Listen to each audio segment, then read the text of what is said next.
আজকের ভিডিও জামাত ইসলামের বন্ধুদের হয়তো ভালো লাগবে না, কিন্তু এটা হইতেছে কুইনাইনের মতো, বুঝেছাও?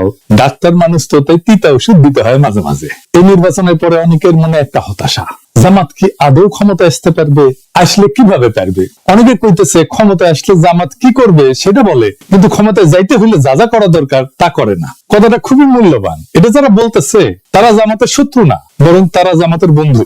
জামাত এনসিপি জোটের মধ্যে বড় ভাই যেহেতু জামাত, তাই তাদেরকেই বলি এটা এনসিপি নিজেদেরকেও শিখতে হবে, তরুণদের দল আস্তে আস্তে শিখবে, কিন্তু মূল দায়িত্বটা জামাতের।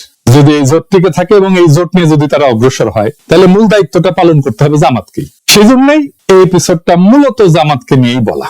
এই কারণেই এই জোটের মধ্যে মূল শক্তি এবং প্রধান শক্তি জামাতের জন্য এই জানাটা, এই পর্যালোচনাটা জরুরি। জামাত যদি আওয়ামী লীগ বিএনপির মতো দল হইতো তাহলে এত কিছু দরকার ছিল না। জামাত একটা পরিবর্তন চায় জন্যে, এবং জামাতে ইসলামী একটা ইসলামী দল জন্যে তার ক্ষমতায় যাওয়ার পথটা কুসুমাস্তীর্ণ না। আমি একটা ভিডিও করছিলাম ভোটের আগে, জামাতের কাফের সাগর আমি বলতেছি এই শিরোনামে, যে আমি কেন জামাত এনসিপি জোটকে সাপোর্ট করতেছি। আজ আপনাকে বলি, ধরেন আপনি নিজের বিবেক দিয়া বলেন তো, বাংলাদেশের সবচেয়ে বড় সমস্যা তো দুর্নীতি, লুটপাট, তাই না? কারা এটা থামাইতে সবচেয়ে বেশি কমিটেড? কার কমিটমেন্টে আস্থা রাখবেন? নিরপেক্ষভাবে বিবেককে কাজে লাগায় বলেন। বিএনপি একটা গভীরভাবে দুর্নীতিগ্রস্ত দল, চোর বাটপারে ভর্তি, 59% ক্যান্ডিডেট ঋণ খেলাপি, ব্যাংকের টাকা মারছে, আর কোনোদিন শোধ দিতে যেন না হয় তাই বিএনপি ইলেকশন করছে। বিএনপি তার দলের চোর বাটপার ডাকাতদেরকে প্রোটেক্ট করতে হবে। জামাত এনসিপি তে কোন দলের ভেতরে চোরকে প্রোটেক্ট করতে হবে না। তো এই লোকগুলো ভালো, সৎ, এনসিপির ছেলেরা তরুণ, এরাই হাসিনাকে হটাইলো, লড়াকু, আদর্শবাদী, মানুষ ভালোবাসে তাদেরকে। তো আপনি কারে সাপোর্ট করবেন? দেশের স্বার্থ যদি সবার আগে হয় তাহলে জামাত এনসিপি। জামাতের সংগঠন বিশাল, কি বিশাল বিশাল শোডাউন করলো, বেশিরভাগই শোডাউন হয়েছে বিএনপি চাইতে বড়, আর কিন্তু ইলেকশনে জিতলো বিএনপি, ক্ষমতায় বিএনপি। কেন কেন জামাত ক্ষমতায় যেতে পারলো না? এটা বোঝার জন্য আমরা একজন ফরাসি পলিটিক্যাল সায়েন্টিস্ট, যিনি মধ্য এশিয়া, আফগানিস্তান এবং জিহাদি আন্দোলন নিয়ে বিশেষজ্ঞ, অলিভিয়ে রয় এর সাহায্য নিব। উনি দীর্ঘদিন অধ্যাপনা করছেন। আমি একটা ক্লাস নিয়েছি সায়েন্স পথে, মাস্টার্সের, ফ্রান্সের টপ ইউনিভার্সিটি। এখন আবার আমার ক্ষুদ্র ভাতার ভগিনীরা কবে, দাদা আপনি আবার ক্লাসও নেন? নেই তো, আমার ইউনিভার্সিটিতে ক্লাস নেই, এমবিএ, যেটি আমি পিএইচডি করেছি। এখন অবশ্য নাও লাগে না, দেশে গেলে তো মাস্টারি করে খাইতে হবে। হ্যাঁ, আমার ক্লাস করলে খারাপ লাগবে না করলে, আমি দেশে থাকতে গেলে এআইইউবি-তে পড়াইতাম। যাই হোক, আবার আলোচনায় ফিরে আসি। তো অলিভিয়ার রয়ের সাথে দেখা করতে চাইছিলাম, যেহেতু ফ্রান্সে থাকে। খোঁজ নিয়ে জানলাম উনি এখনো বেঁচে আছেন, কিন্তু ফ্রান্সে থাকেন না, থাকেন ইতালির ফ্লোরেন্সে। পন্ডিত ব্যক্তি। ওনার 3টা বইয়ের নাম বলি। দ্য ফেইলিয়ার অফ পলিটিক্যাল ইসলাম। আজকের আলাপ মূলত এই বইয়ের থিওরির উপরে। এটার সাথে জামাতে ইসলামীর আন্দোলনকে কিভাবে ব্যাখ্যা করা যায়, আজকের আলাপ সেটা নিয়ে। ওনার একটা বই আছে, গ্লোবালাইজ ইসলাম। এখানে উনি বলতেছেন যে গ্লোবালাইজেশন ইসলামকে এক ধরনের শক্তি দিচ্ছে, এটা গ্লোবালাইজ ইসলামিক আইডেন্টিটি দাঁড়াইতেছে, কিন্তু আরেক দিক থেকে তার নিজস্ব ভূখণ্ডের ঐতিহ্যের সাথে তার সম্পর্ককে ছিন্ন করে দিতেছে, দুর্বল করতেছে, তাকে সংস্কৃতি থেকে আলাদা করে একটা বিমূর্ত গ্লোবাল আইডেন্টিটিতে পরিণত করছে। সেই কারণে রাষ্ট্র ক্ষমতা সেই বিমূর্ত গ্লোবাল আইডেন্টিটি প্রজেক্টকে পুরোপুরি ধারণ করতে পারতেছে না রাষ্ট্রটা। আর একটু বুঝাই বলি, সব ধর্মে স্থানীয় ধর্মচর্চার একটা তরিকা থাকে, যেটা তার সংস্কৃতির খুব গভীরে প্রথিত থাকে। সেই চর্চাটা আবার অন্য দেশে চলে না। আমি ধরেন হিন্দু ধর্মের উদাহরণ দিই, ধরেন বাঙালি হিন্দুরা দুর্গাপূজা করে, তাই না? এটা কিন্তু অন্য এলাকার হিন্দুরা করে না।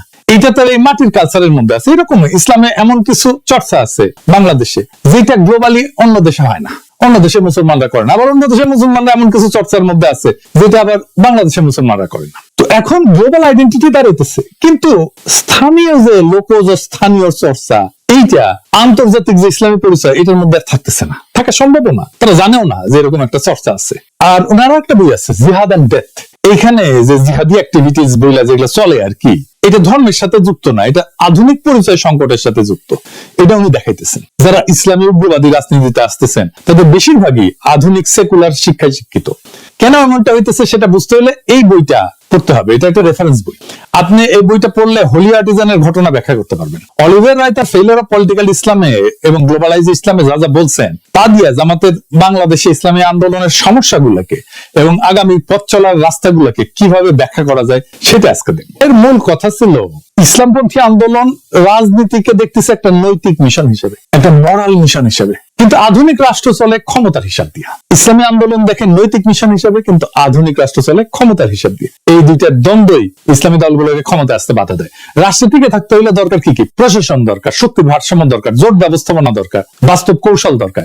কিন্তু কেউ যদি শুধু নৈতিক ভাষায় রাজনীতি করে আর অন্যরা কৌশল নিয়ে করে, তাহলে নৈতিক দল পিছায় পড়বে। তাই হইতেছে এখানে রয় যে সমস্যার কথা বলছেন, তাকে তিনি বলতেছেন ওভার আইডিয়ালাইজেশন, অর্থাৎ অতিরিক্ত মতাদর্শিক কঠোরতা, আদর্শগত বিশুদ্ধতা, ইডিওলজিক্যাল পিউরিটি। এটা ধরে রাখতে গিয়া বাস্তব রাজনৈতিক সমঝোতা কঠিন হয়ে যায়। এটা রয় বলছেন নৈতিক বৈধতা বা মরাল লেজিটিমেসি। ইসলামিস্টরা মরাল লেজিটিমেসি বা নৈতিকতা ধরে রাখতে গিয়া রাজনৈতিক কার্যকারিতা হারায় ফেলে, মানে পলিটিক্যাল এফেক্টিভনেস হারায় ফেলে।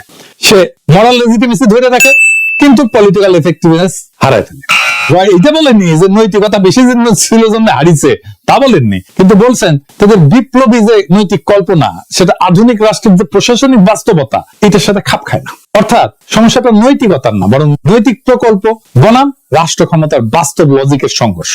ধরেন ইসলামী দল যদি একটা গাছ হয়, খাড়া শক্ত গাছ হয়, আর রাষ্ট্র ক্ষমতা যদি ঝড় হয়, তাইলে ঝড়ে তো গাছ থেকে কাইট হইতে হবে, তাই না? কাইট হইতে না পারলে তো গাছটা ভেঙে যাবে। আর একটা বিষয় দেখাই দিই, আমি এটা আগে বলছিলাম আমার আগের এপিসোডে, রাষ্ট্র তো আসলে একটা প্রতিষ্ঠান, তাই না? কিন্তু আসলে কেমন ধরনের প্রতিষ্ঠান, এটার গুরুত্ব আছে। বিষয়টা এখানে একসাথে মিলাই বুঝলে বিষয়টা আরো পরিষ্কার হবে। তো রাষ্ট্র আসলে কেমন ধরনের প্রতিষ্ঠান? মার্কস ভেবার উনি বলছিলেন যে, শুনছেন আমি আমার মেলা এপিসোডে বলছি, উনি বলছেন যে রাষ্ট্র হইতেছে বৈধ শক্তি প্রয়োগের একচেটিয়া প্রতিষ্ঠান। বৈধ তার মানে রাষ্ট্র মানে পিটানির ক্ষমতা, বৈধ পিটানির ক্ষমতা। তার হাতে আছে পুলিশ, আমলাতন্ত্র, গোয়েন্দা কাঠামো, আইন প্রয়োগ ক্ষমতা, সবই জোর খাটানোর কিন্তু বিষয়, জোর খাটানোর ঘটনা। রাষ্ট্র তার সার্বভৌমত্ব প্রয়োগ করে, জোর খাটায়, বুঝায়, নসিহত করে, কিন্তু তার ক্ষমতা প্রয়োগ করে না, সে জোর খাটায় প্রয়োগ করে। আপনি না মানলে আপনার জেলে ঢুকাবে, আপনি না মানলে আপনার পিটাবে। সেই জন্য রাষ্ট্র একটা নিরপেক্ষ নৈতিক মেশিন না, এটা একটা শক্তির কাঠামো। আপনি যদি একদম আদর্শবাদী অবস্থানে যান, সব দুর্নীতিবাজকে শাস্তি দেব, দলীয়করণ বন্ধ করব, তাইলে আগে থেকে রাজনৈতিক ভাবে যে বিন্যস্ত রাষ্ট্রযন্ত্র আপনার বিরুদ্ধে কাজ করা শুরু করবে। তাই হয়েছে। গ্রামসি বলছিলেন ক্ষমতা আসে হেজিমনি থেকে। হেজিমনি মানে কর্তৃত্ব, নৈতিক কর্তৃত্ব। এই কর্তৃত্ব আসে দুইটা জিনিস থেকে, জনসম্মতি আর বল প্রয়োগ। হাসিনা পালাইলো কেন? কারণ তার বল প্রয়োগের খুব কার্যকর মেশিনারি ছিল, কিন্তু জনসম্মতি ছিল না। উনি বলেন যে রাষ্ট্র ক্ষমতা টিকে থাকে দুই পায়ে দাঁড়ায়। একটা হচ্ছে বল প্রয়োগের ক্ষমতা, আইন, পুলিশ, নিরাপত্তা, প্রশাসনিক বল, আর কনসেন্ট বা জনসম্মতি, সামাজিক সম্মতি, ন্যারেটিভ, সাংস্কৃতিক গ্রহণযোগ্যতা, জোট ইত্যাদি। শুধু শক্তি বা বল দিয়ে টেকা যায় না, আবার শুধু নৈতিক আবেদন দিয়ে টেকা যায় না। টেকসই ক্ষমতায় টিকে থাকার জন্য দুইটাই লাগে, এই দুইটা ব্যালেন্স লাগে। তাহলে রাষ্ট্র যে বল প্রয়োগের যন্ত্র, সেটার সাথে ইসলামপন্থীরা কিভাবে ডিল করবে? ক্ষমতায় যাওয়ার আগে পুলিশ, প্রশাসন, রাষ্ট্রের ইনস্টিটিউট, এদের সাথে কিভাবে ডিল করবে?